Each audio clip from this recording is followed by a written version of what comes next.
नीरज जी, जिस तरह से अमित शाह बिहार आए उसके बाद से जो जनता दल यूनाइटेड के कार्यालय के बाहर या फिर कहें तो फुलवाड़ी शरीफ में कल दावत इफ्तार में गए, वहाँ लाल किला का चित्र लगा हुआ था, उसके आगे नाश्ता कर रहे थे और जीडीओ ऑफिस के बाहर भी लाल किला का चित्र है, उसमें नीतीश कुमार को दर्शाया जा रहा है। कैसे देख रहे हैं? जनता दल यू का कोई भी औपचारिक पोस्टर बैनर में माननीय मुख्यमंत्री जी प्रधानमंत्री के उम्मीदवार हैं, यह पार्टी की स्पष्ट समझ के बिल्कुल विपरीत है। जिसने लगाया वो उसके कारण हो सकते हैं वो जिम्मेवार है, पार्टी ने नहीं लगाया।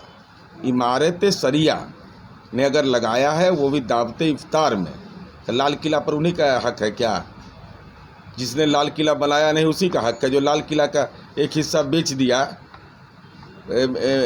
देसी कंपनियों के हाथ में उसके मेंटेनेंस के नाम पर, उनका अधिकार तो है नहीं। तो लाल किला अगर बना है और लाल किला का कोई भी लगा सकता है। और आदरणीय नरेंद्र मोदी जी लगाते थे, जब गुजरात के मुख्यमंत्री थे तो लाल किला का पीछे बैकग्राउंड दे करके वो अपना काम करते, वो भाषण देते थे, झंडा फहराते थे। क्योंकि झंडा फहराने में एक परेशानी थी ना, भाजपा के नेता को बहुत परेशानी था कि कैसे तिरंगा के बारे में बोलते। तिरंगा को तो अशुभ माने थे, 3 रंग का माने थे। देश के आज़ादी के आंदोलन में इनकी भूमिका नहीं रही थी, तो स्वाभाविक है। अब लाल किला का कोई भी फोटो लगा सकता है, मैंने उसका पेटेंट ही लोग को मिला हुआ है क्या? आप ही को पेटेंट लिए हुए हैं?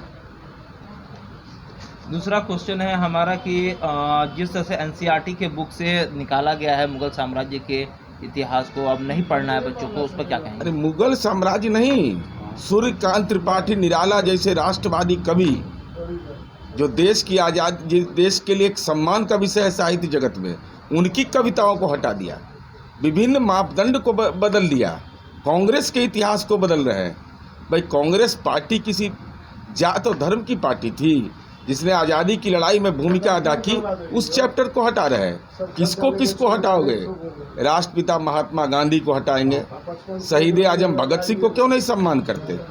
शहीद बटुकेश्वर दत्त इसी विधान परिषद के सदस्य रहे हैं, उनके बारे में क्या समझ इनकी है? शहीद आजम भगत सिंह से लेना देना नहीं, नेताजी सुभाष चंद्र बोस की भूमिका का रेखांकित करना नहीं, और राष्ट्रपिता महात्मा गांधी जैसे लोग जिसने देश की आज़ादी की लड़ाई में अपनी भूमिका अदा की, उनसे परहेज इनको है।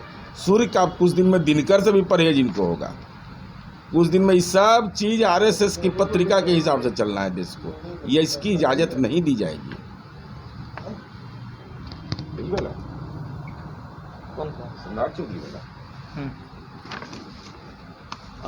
सम्राट चौधरी ने कहा है कि वह जनता दल यूनाइटेड के राष्ट्रीय अध्यक्ष को नहीं जानते। कौन है ललन सिंह? देखिए वो क्या बोलते मैं नहीं जानता, लेकिन हम सचेत कर रहे हैं भाजपा को कि देखिए आदरणीय शकुनी चौधरी पिता हैं सम्राट चौधरी जी के। हर पुत्र का ये दायित्व है और संस्कार भी होता है कि अपने पिता के सपना को पूरा करता है। नरेंद्र मोदी जी कभी मत आइएगा आपको कोई कहे बिहार तो, क्योंकि शकुनी चौधरी जी ने संकल्प लिया है 20 अप्रैल 2014 को कि नरेंद्र मोदी को भागलपुर के धरती में ही गाड़ देंगे और कहीं बाहर नहीं निकलने देंगे।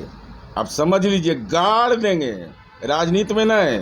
तो भाई सिक्योरिटी पूरा लेकर आइएगा, पूरा एकदम मुकम्मल व्यवस्था। क्योंकि ऐसा आदमी अध्यक्ष आपका है बिहार में जिसको अपने पिता के सपना पूरा करने का एक हमारा बिहार का सामाजिक संस्कार है। हर पुत्र अपने पिता के अरमान को पूरा करता है। इस संकल्प लिए हुए हैं गाड़ देने का, ये खतरा भी है।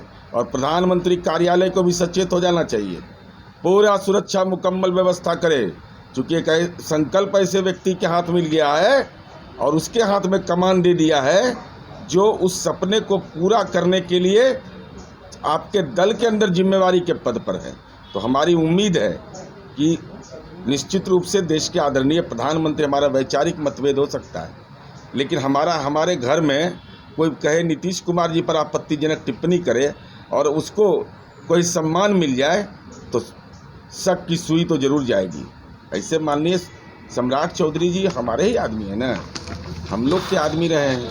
भाई हमारे यहाँ एमएलए बने, मंत्री बनाए, अब वहाँ पर गए हैं, उनको जिम्मेवारी बड़ी मिली है, तो जिम्मेवारी मिली है तो पार्टी का जो सपना है वो उसमें भी लगे हुए हैं, और साथ ही साथ पिता के सपना, पहले पिता तब न पार्टी, तो पहले पिता वाला काम करेंगे, पिता के सपना में दिमाग लगाते रहेंगे। इसलिए हम और ललन बाबू के लिए प्रमाण पत्र की ज़रूरत नहीं। उनके जो अमित शाह आका है ना, वो 3 बार नाम लिए, और नरेंद्र मोदी जी को नाम लेना पड़ता है वहाँ, और वो पार्लियामेंट के अगले रो में बैठते हैं, किसी के पैरवी से ना है, पार्लियामेंट के अगले रो में, जहाँ पर बाबू शकुनी चौधरी उनके पिताजी को भी नसीब नहीं हुआ है, जहाँ राज्यसभा वो 1 बार में सांसद हुए, इनके पिताजी, इनके परिवार में 1 बार सांसद हुआ है।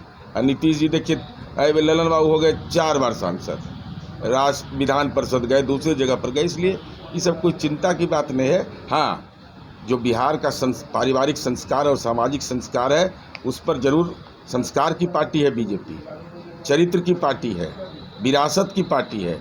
तो जो विरासत और संस्कार शकुनी चौधरी जी ने दिया है और पार्टी ने जो जिम्मेवारी दिया है, उस संकल्प को पूरा करने में सहायक की भूमिका जरूर है।